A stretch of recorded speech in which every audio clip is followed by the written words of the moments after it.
shit! Oh god, it finally worked. I was so close last time.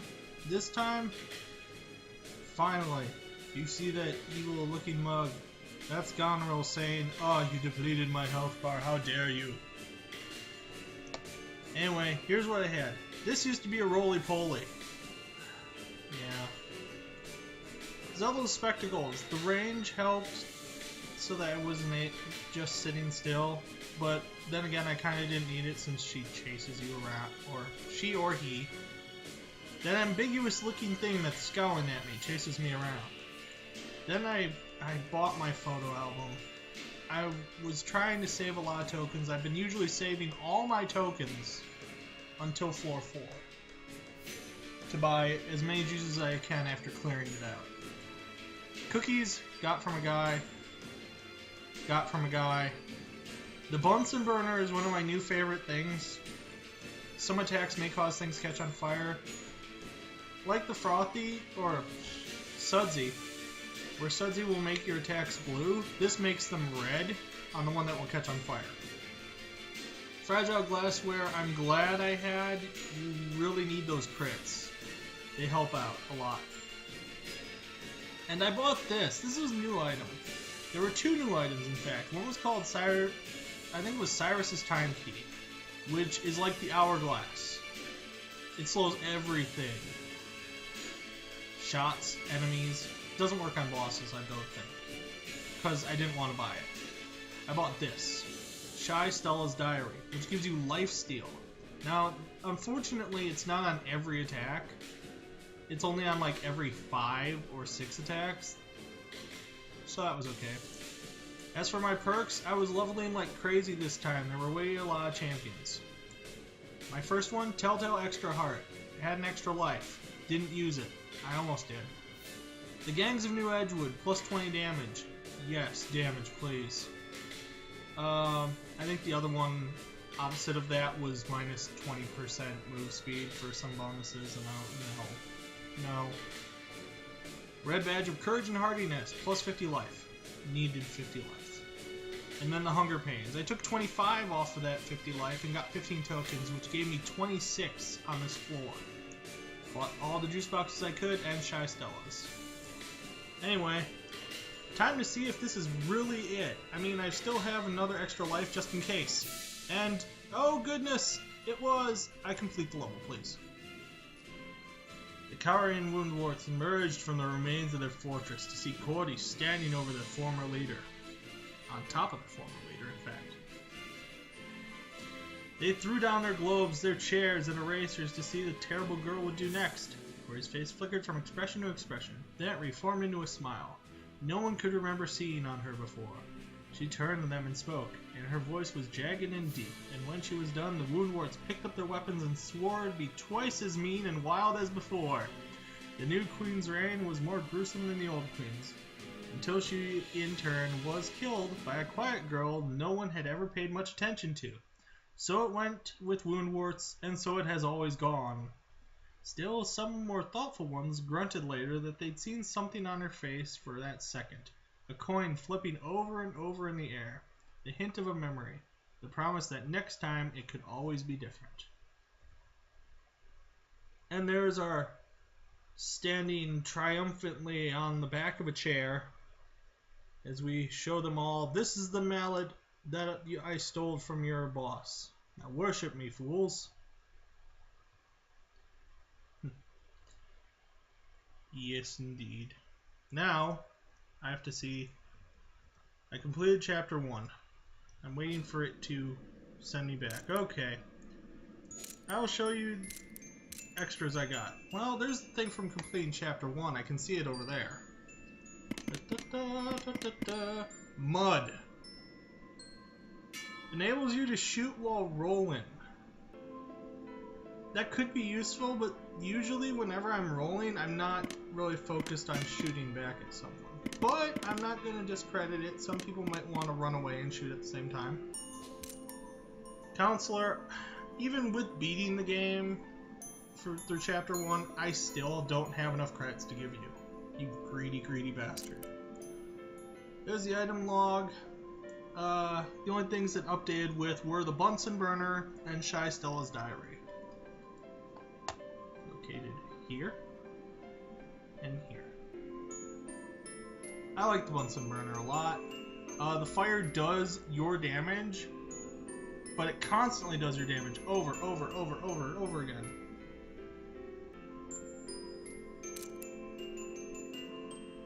Look, a victory! Current win streak, 1. Betcha that's not gonna go much anywhere too quick. Alright, so the memory book now. On the grounds is something I found. Meet your demise in Edgewood. Well, I think you'd complete this even if you didn't find it. Meet your demise again, and again. 3 times? Yeah. And the rise and fall of Queen Cordy. We must defeat Goneril again. Alright. Now, with Chapter 2, I'm going to check this out just to make sure. Alright, so yeah, that's all of Edgewood up to the very tippity top. Now I know for a fact that people have said that this is how it goes now. Now it's like me beating Mom, or one of the Moms, basically. I have to go all the way back up to floor 4 again. Beat the Woundwort Fortress again. Beat Goneril again.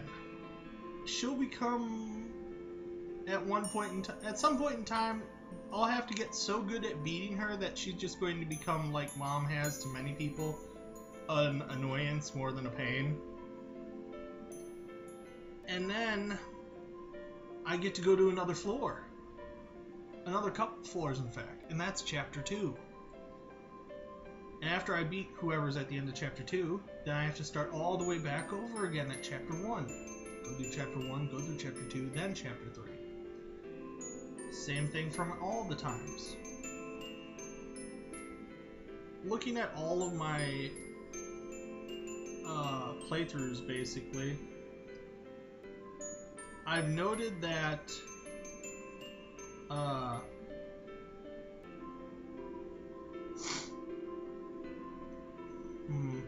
I've noted that it takes about 30 minutes for me to go all the way up to floor 4 and die. So, here's my proposal.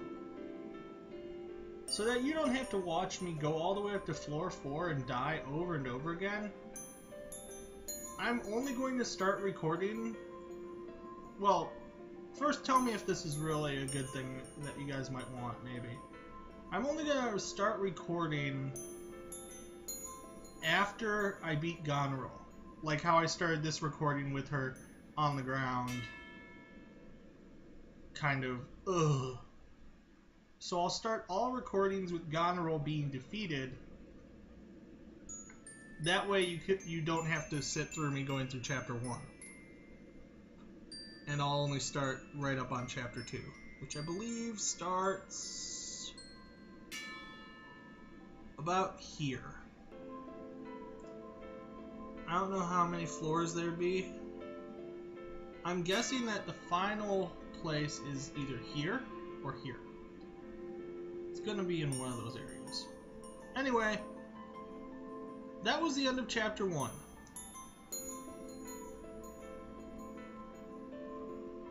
Chapter 2 will be incoming, but probably at a later time. Let's see. How many times did it take me? Oop, that's the wrong one. So it took me 19 attempts. I restarted once because I was on the first floor, didn't get my level up because there were too many just environmental hazards and there were a couple spider desks. I think I got up to 200. I went to the next floor. I barely got the level up because there were just a bunch of environmental hazards and everything. So I was level 2 on floor 2. I was nowhere near level 3. So I was like, screw it, I've got to go again. So I guess you could call it that I did it 20 times? is how many it took me to beat Goneril. Let's hope it doesn't take me another 20 to get up to Chapter 2. Anyway, almost half the items uncovered. I've collected a lot of lore. I need one more achievement, or from the lore that I've collected, the achievement that I know I'm missing is Goneril's and the Arrival Gifts, who seem to be the hardest boss to run into. I guess their spawn is really low. I still haven't used 50 pieces of chalk. I'm really hoping that it gives me something, or at least gives me something in the 300. Anyway, so that's how that goes. Oh, and 150 also. 150 would be awesome. I thought 1500 would be something, but apparently no. So anyway, Chapter 1 ended. Chapter 2 on its way. So look forward to that. And I'll see you guys later. Oh wait. Hey, I just noticed that I got a period. Ah. Well, actually this will make it a little easier. Alright. I know I was saying I was sticking at the counselor, but there. Mercantilism. This was the only other one that I was really looking at out of all the things I got. Because 8 coins is a good thing to start with. That starts you with enough to get a juice box, starts you with enough to get chalk, and let's face it, coins dropping from enemies, not very useful. No, well, not very often happening. Anyway, thanks so much for watching and sticking with me all the way through this destruction of Goneril. I'm sorry that I had to make another decimal point episode, but I didn't really think I was going to do it this time. Things happen. Anyway, episode 9 will open with us trying to get, or with us at Chapter 2, hopefully. I hope that I can get you another one out today that will show me at Chapter 2. I should be able to. I should, now that I know how to beat the Woundwort Fortress easier. Oh, for anyone still having trouble with the Woundwort Fortress, there's a certain way you need to try and beat it. What you need to do first is you need to take out all of its supports. You want to take out the runners, then the guys along the bottom, and then this shooty thing, depending on where you enter, since you always enter from the left or right. Whatever way you enter from first, take the thing above you out first. Or even if you enter from the right, the top priority is these runny guys over here. Okay? The runners are one of the more painful things. Even the big guy isn't that bad. The runners will trap you in the hail of bullets and chalk clouds. So if you get rid of them, you have a little bit of an easier time because the big guys don't produce as quickly, and you can take out the 3 fort-like structures on the bottom, little tree houses. This thing over here that shoots the globe every now and again, it shoots it at such slow intervals that you can actually kind of ignore it. But if you're having trouble dodging the globe, take that out second. Anyway. So, that was the Woundwort Fortress's loss, and Goneril's defeat, and the end of Chapter 1. Thank you very much for staying with me. Hope to see you next time. Bye.